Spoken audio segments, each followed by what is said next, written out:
The mistake. The Galactic Concord had stood for 10,000 years, an empire in all but name. It prided itself on order, stability, and control. New civilizations were watched closely, the development charted by scholars and strategists. When a young species grew too quickly, showing signs of ambition or aggression, the Concord acted. Swiftly, quietly, efficiently. Earth was supposed to be no different.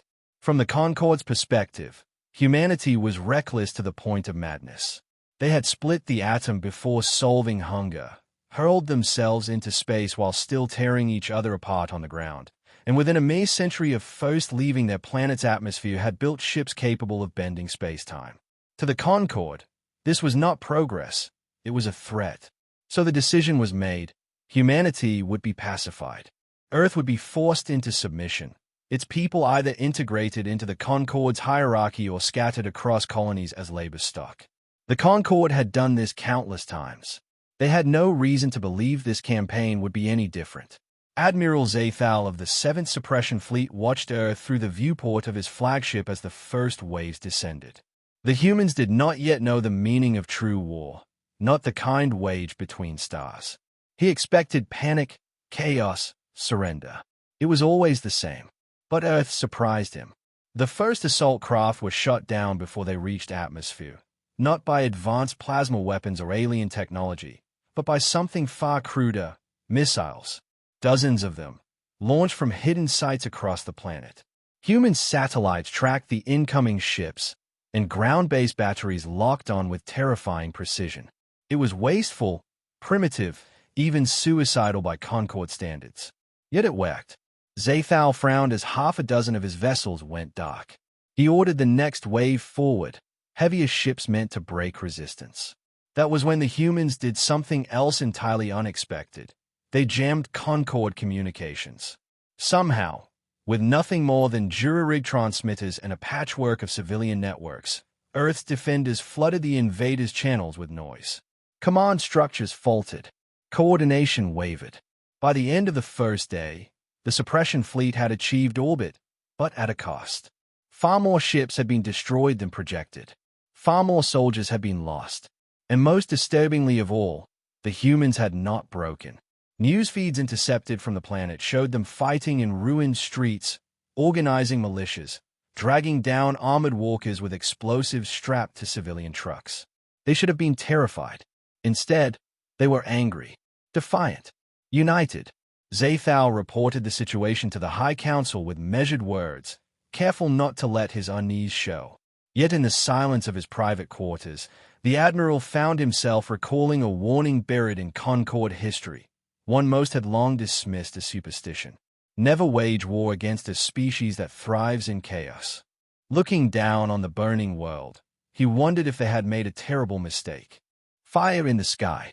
The High Council, unimpressed by Admiral Zathal's cautious reports, dispatched reinforcements. Humanity's resistance, they claimed, was only a statistical anomaly, a flare of desperation before the inevitable collapse.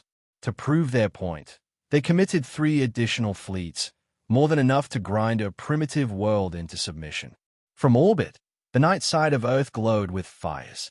Cities lay in ruin, seas churned with debris. And yet the humans did not surrender. Instead, they adapted.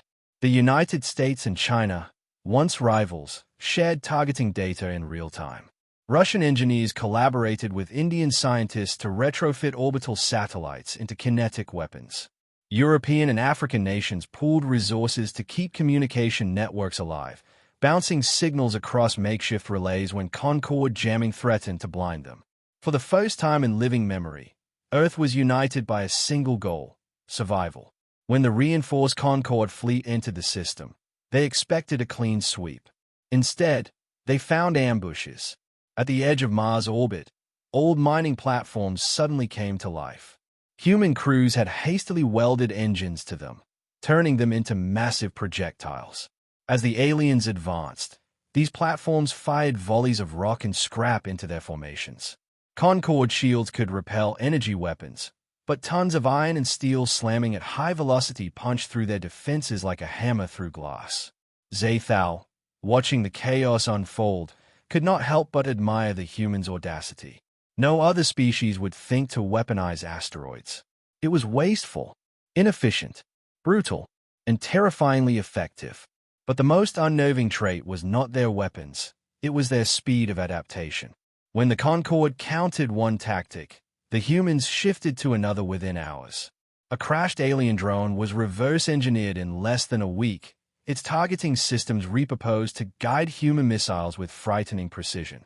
Captured Concorde weapons appeared in the hands of militias days later, jury-rigged and unstable but devastating when they worked. The fleet battle near Mars was supposed to be a decisive victory for the Concorde. Instead, it was a humiliation. Decoy ships, patched together from decommissioned freighters, drew enemy fire while real attack craft lurked behind asteroid shadows. Human pilots fought like madmen, willing to ram their ships if it meant taking an alien cruiser down with them. By the time the Concorde regrouped, they had lost nearly a third of their fleet. Earth itself was still scarred and bleeding, but the human spirit had not dimmed. If anything, it burned brighter. Across the galaxy, whispers began to spread. Other species, long crushed beneath Concorde rule, intercepted fragments of human broadcasts, defiant speeches, footage of civilians fighting armored walkers, a child holding a rifle as her father stood behind her. For them, it was more than news. It was hope. On the bridge of his flagship, Admiral Zathal stood in silence as casualty reports scrolled across his display. He felt the weight of history pressing on him. This war was no longer routine suppression. It was becoming something else, something dangerous. And deep down, he feared the High Council would only realize it when it was far too late. The breaking point. The war should have ended months ago. By every metric the Concorde used to measure conflict, humanity should have already collapsed. Yet Earth endured. Worse, Earth was learning. In the aftermath of the Mars battle, humanity began to push outward. Salvage crews scoured wreckage fields, hauling back alien scrap to underground labs where scientists worked day and night. Within weeks, hybrid weapons appeared. Missiles tipped with Concorde energy warheads, crude fighters reinforced with stolen shield emitters, warships stitched together from both human steel and alien alloys. They were ugly, unstable, and lethal. The Concorde had no answer to this kind of adaptation. Their strength had always been an overwhelming force and flawless coordination. Humanity shattered that model. The more pressure the fleets applied, the more humans scattered, regrouped, and struck back from unexpected directions. Admiral Zathal watched with growing dread as reports arrived from across the Concorde. Subjugated species were rising. Rebellion spread like wildfire, inspired by images of Earth's resistance. Worlds that had been silent for centuries now broadcast defiance. If humans can fight the Concorde, so can we. The High Council responded with fury, ordering Zathal to crush Earth at any cost. He obeyed, though our knees gnawed at him. The largest assault yet was launched, a fleet stationed near Jupiter, supported by dreadnoughts that had never before been used in suppression campaigns. The Council wanted Earth broken, shattered beyond recovery. But humanity had prepared. As the Concorde fleet entered Jupiter's orbit, they were met not by panicked defenders, but by a wall of chaos. Swarms of drones, hundreds of thousands strong, filled space. Many were little more than stripped-down satellites with engines welded on, but they moved with startling coordination. Behind them, human warships lurked, their crude hybrid tech glowing with stolen alien power. The battle was unlike anything the Concorde had ever faced. Their dreadnoughts crushed swathes of drones, only to find their engines targeted by kamikaze ships. Asteroids, fitted with propulsion units, rained down on their formations. Even the planet itself seemed to fight back, human ships darting through Jupiter's radiation belts, using the storms to hide their movements. For every human vessel destroyed, another seemed to rise in its place. For every drone lost, 10 more appeared from hidden launch bays. The Concorde fleet fought bravely, but order dissolved in the face of chaos. And in that chaos, humanity thrived.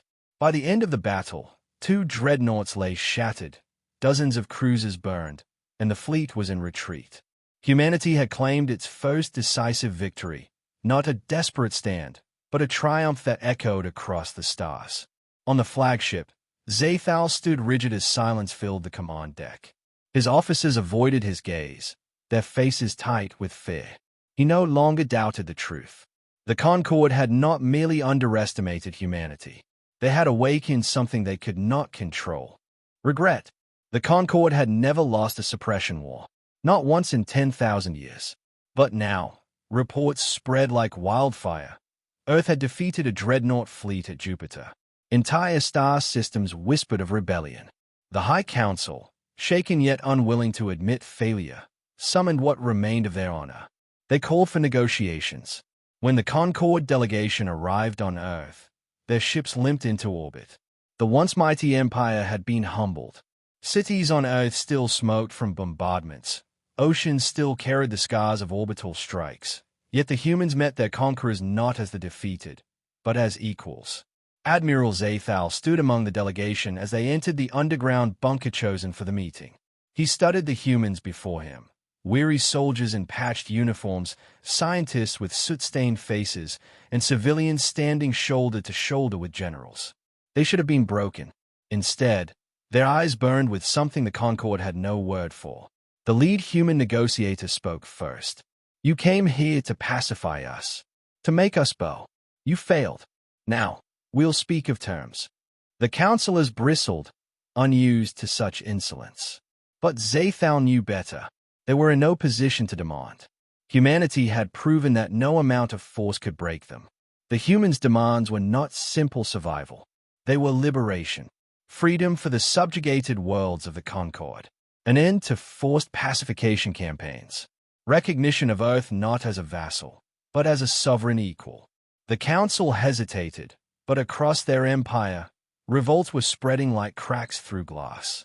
Every day, new species declared independence, emboldened by humanity's defiance. If the Council refused, the galaxy itself might fracture. And so, with reluctant words, the mighty Concorde bent. Treaties were signed. Armistices declared. The war was over, not because Earth was destroyed, but because Earth had endured.